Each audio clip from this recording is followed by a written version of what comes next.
Cette fonction possède trois conditions d'existence. Il y a une condition d'existence parce qu'il y a une racine carrée au numérateur. Donc son radicand, c'est-à-dire 8x plus 2 fois 4x moins 4, doit être plus grand ou égal à 0. La deuxième condition d'existence, c'est parce que 2x plus 2 se trouve au dénominateur et doit donc être différent de 0. La troisième condition d'existence, c'est parce qu'il y a une racine carrée au dénominateur, et donc son radicand doit être strictement positif.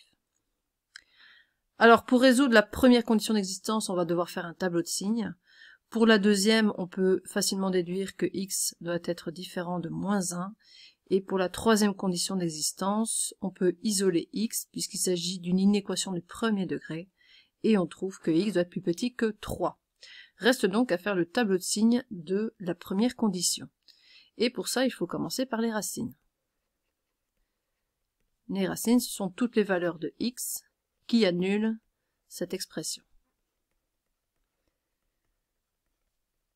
Et cette expression, c'est ce qu'on appelle une équation produit nul. Ça veut dire que soit c'est 8x plus 2 qui vaut 0, c'est-à-dire que x égale moins un quart, ou alors c'est 4x moins 4 qui vaut 0, c'est-à-dire que x est égal à 1.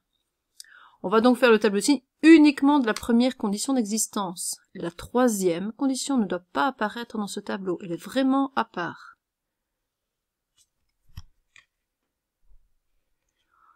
Alors, pour connaître le signe de 8x plus 2 fois 4x moins 4, on passe par deux lignes intermédiaires, chacun des deux facteurs évidemment, et on n'oublie pas qu'on range les racines dans l'ordre croissant. Moins un quart et ensuite 1. La racine de 8x plus 2 c'est moins un quart, on va mettre le 0 en dessous de ce nombre, la pente vaut 8, 8 c'est un nombre positif, donc les signes plus à droite et moins à gauche. Pour l'expression 4x moins 4, la pente vaut 4, et la racine c'est 1, donc signe plus à droite pour la pente, signe moins à gauche. Et alors pour construire la dernière ligne, on regarde bien l'expression qu'on a écrite ici, il s'agit d'un produit, donc on va multiplier les signes ensemble. Plus, 0, moins, 0, plus. Donc dans ce tableau de signes, ce qui nous intéresse, c'est le fait qu'ici dans la condition d'existence, on a écrit que l'expression, le produit, doit être plus grand ou égal à 0. Donc on ne va regarder que les signes 0 et plus.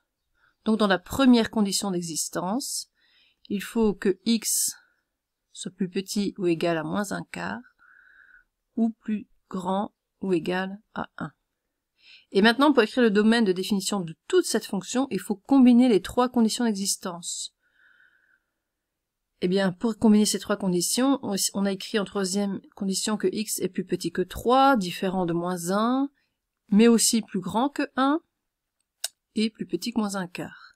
Donc tous les x qui conviennent sont les suivants. Alors il y a plusieurs façons de les écrire, j'en propose une. Donc tout le réel plus petit que moins un quart compris. Ensuite, tous les nombres compris entre 1 et 3, mais 3 est exclu. Et on rejette moins 1 de cette écriture.